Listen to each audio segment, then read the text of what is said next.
Hello and welcome back to another week of discovering more about the 72 name of God. And this week we are focusing, as it corresponds with the dates of this week, of the combination of ח.ב.ו. I know I've mentioned it a little bit last week and I wanted to elaborate more, as the energy of connecting to departed souls exists more for us as an assistant to each one of us in our process of growth, in our spiritual growth, of course.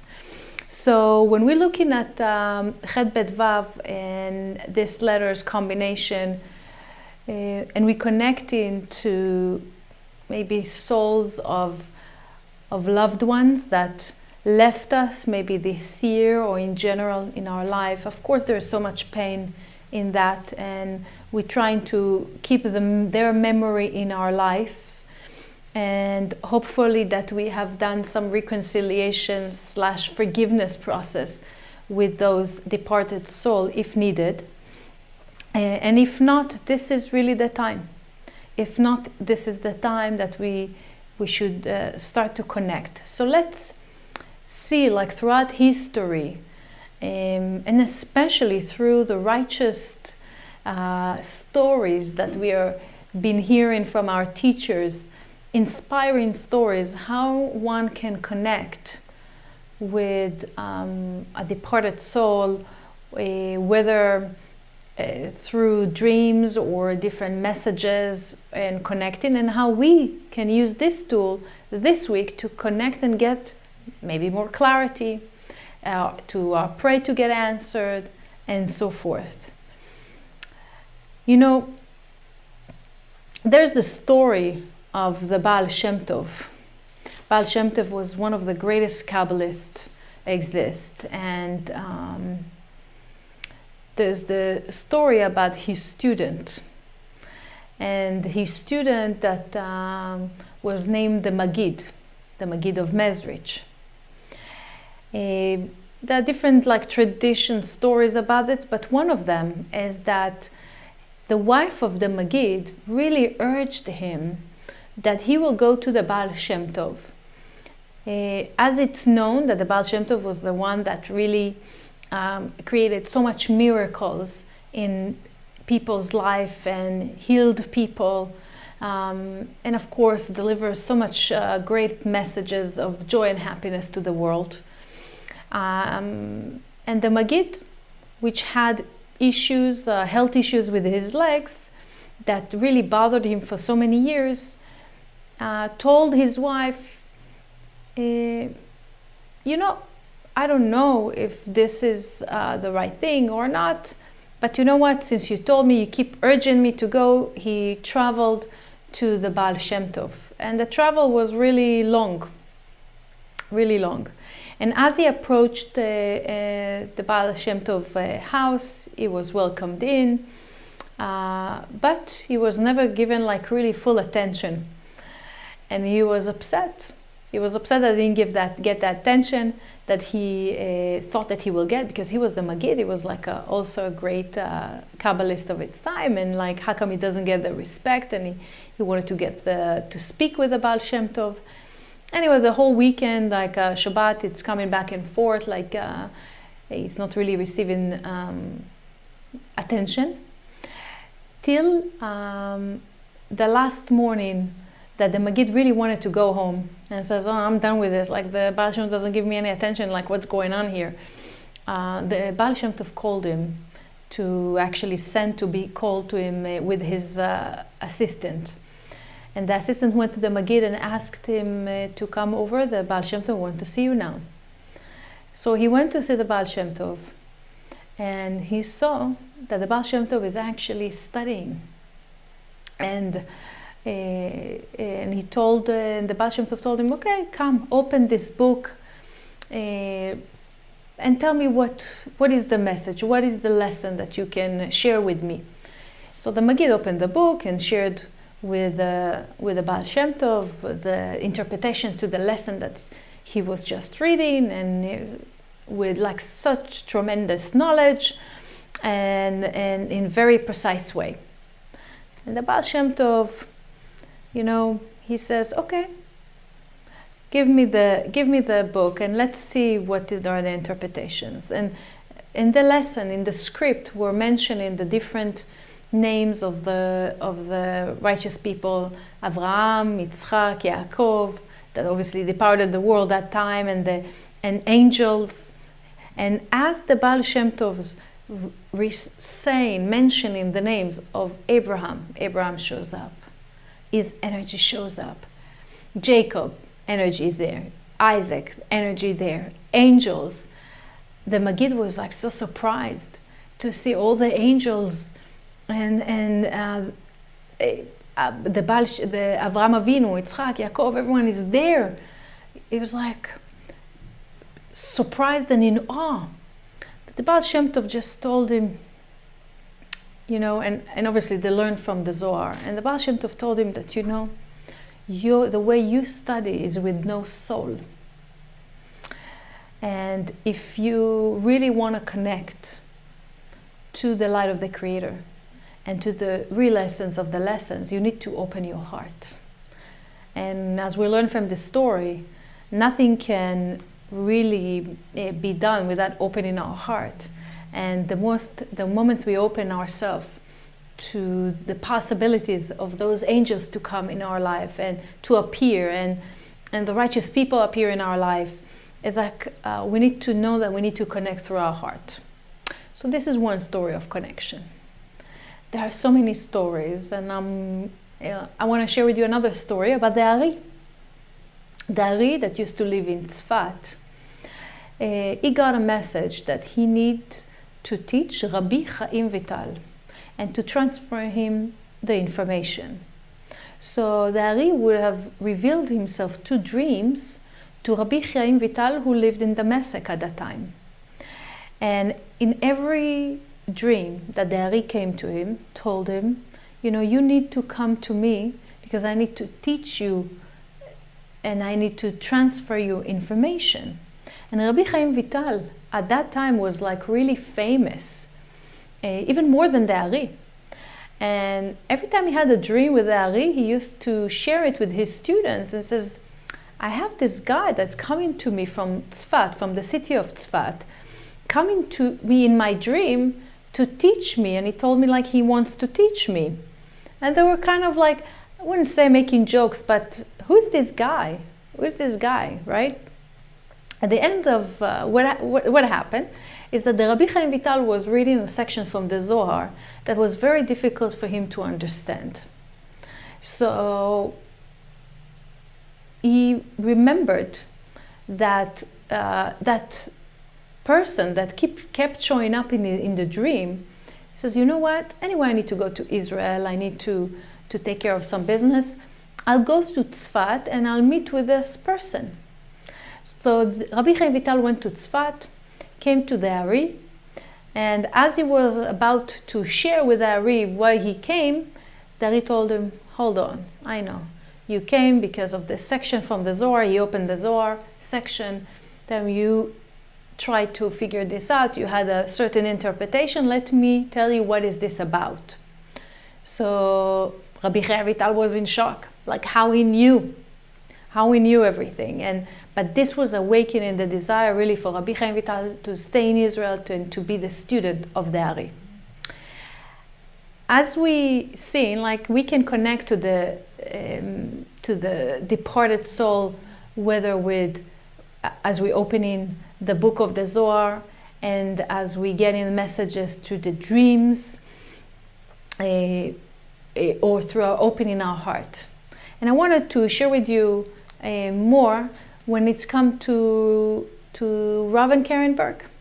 So I want to share with you some two sections from the book, Two Unlike People, just to really awaken the awe of the ability for us to connect with departed souls. So in chapter 2, Karen is saying, when you look at the history of the great Kabbalists, you'll see that my husband exemplified many qualities of the legendary teachers who have gone before him. His soul contained Rabbi Akiva's fearlessness, Rabbi Shimon's certainty that the Zohar would bring the redemption to the world. The Ari brilliance, the Baal Shem Tov accessibility, Rav Ashlag tenacity, and Rav Breinwein's heart. This attribute allowed him to achieve what no one had ever accomplished before: fully open up Kabbalah to the world. And as it continues, Karen is continuing to give an example of that. I once stood with a Rav and our sons at the graves of Rav Ashlag and Rav Breinwein, who are buried side by side in Har HaMenuchot Cemetery in Jerusalem.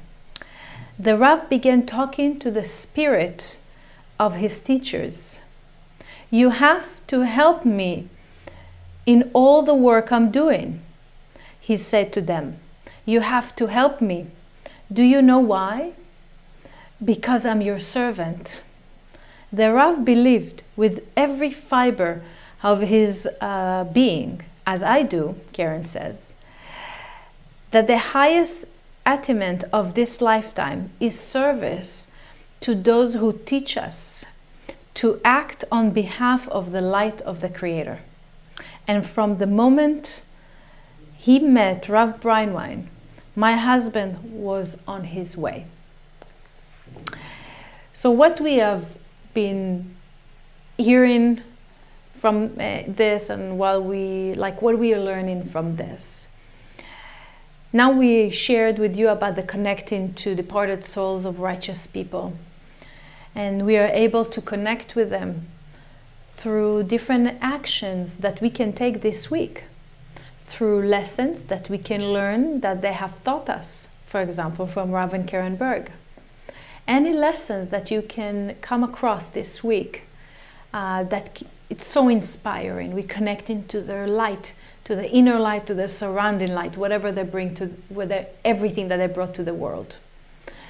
By connecting to the lessons, we connect into their teachers and their teachers, as Karen mentioned here in this book. We can apply the tool of connecting to the messages through using the 72 name of ח.ב.ו to get messages from any righteous person that you connect to. It's a Rav Breinwein, Rav Ashlag, Rabbi Shimon Bar Yochai, Ari, Rav and Karen Berg. Each one of them that you connect to, and of course there are many more that I haven't mentioned. And how we can connect to them? Before we go to sleep, we can use the letter of ח.ב.ו to get any certain message of clarity. We can ask that they can come to us in our dreams, like we shared of the Ari came to the dream to Rabbi Chaim Vital. We can also light a candle, and through the candle, it's connecting to the soul of the righteous person, and pray and ask and connect. Because the tzaddikim, or the righteous people, the departed soul, they are a conduit to connect with the light of the Creator. They carry our message and they support us in this physical world. We can pray, we can talk directly. And of course, I haven't mentioned also the departed souls of our loved one. I don't know about you, but I'm sure some of you get different messages from departed souls. Like, for example, for me, both of my parents passed away, and I sometimes connecting to them, again, through weather message, or if I cook something in the kitchen, I cook a dish that my mom used to make me, so I connect to her soul through the dish. My grandma that I'm named after her, when she passed away, before she passed away, she came to me in the dream to say goodbye. And that was so profound when she came to say that she is leaving this world and she just wanted to say goodbye while I'm here in the United States and she's in Israel. It just indicates the level of connection that we have with the soul connection. So I'm sure you all have great stories of connecting with those angels that surrounding you and help you. And you know, in ח.ב.ו, and if you will connect also to your own personal 72 name, each one of us have our own personal 72 name based on our date of birth that we can connect to. And if you do not know how to do, you can connect. It's one of the services I provide to explain how your personal 72 name can support you and help you and show us more about your characteristic and what is the thing that you need to work on. But the reason I'm sharing this time, because every letter from the 72 name is a beginning of a name of an angel. So if we look at any combination that there are 3 letters, which means there are 3 angels that are there to support each one of us in our process. So while we meditate in a certain name or even our personal name, I see it like angels waiting in a restaurant, waiting to serve us, and the only thing that they're waiting for is for us to ask.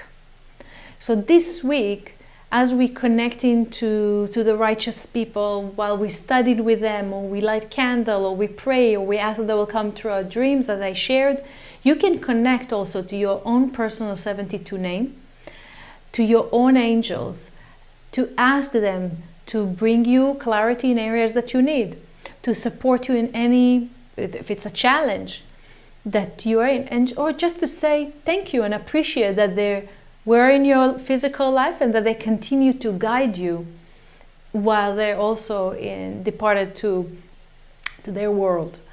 So this is this week that we get assistant and that we connect to the light that those souls bring every day to our life. So it's awakening appreciation in our life towards them. It's awaken awe, it's awaken love for those who we are missing in our life and those who we don't know in a personal level, but as a righteous people, we know that we can learn from them. We can learn from, let's say, Abraham's stories, life stories, how he overcame certain challenges, that it can inspire us. So any other character of a righteous person that we know from the biblical story, by connecting to their lesson. It also brings me to talk about death in general. Like this week, we can see areas in our life that not necessarily is about death of a person, but death that represent in our physical life. Death, which mean areas in our life that we feel dead end, that we have no solution, or we don't know what to do, or we kind of feel like stuck.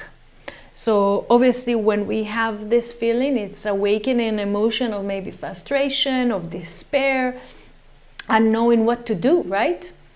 So the idea is that this week is also through this name of ח.ב.ו, is to open ourselves up to see the various possibilities, how to handle a certain situation, and to remove this debt from every areas in our life, like relationship, business, health, and so forth. So it's a great opportunity to remove those limitations with the awakening, the possibilities and the messaging coming to our life through ח.ב.ו. Again, like every week, I would love to hear from you. It's so much, like many great stories that I'm getting from you when you're applying the tools, when you're doing the workshop I'm suggesting. It's like so inspiring. Continue to share. Rachel.Madar@kabbalah.com. Thank you so much for joining me, and we'll talk about other 72 name combination in our next session. Thank you.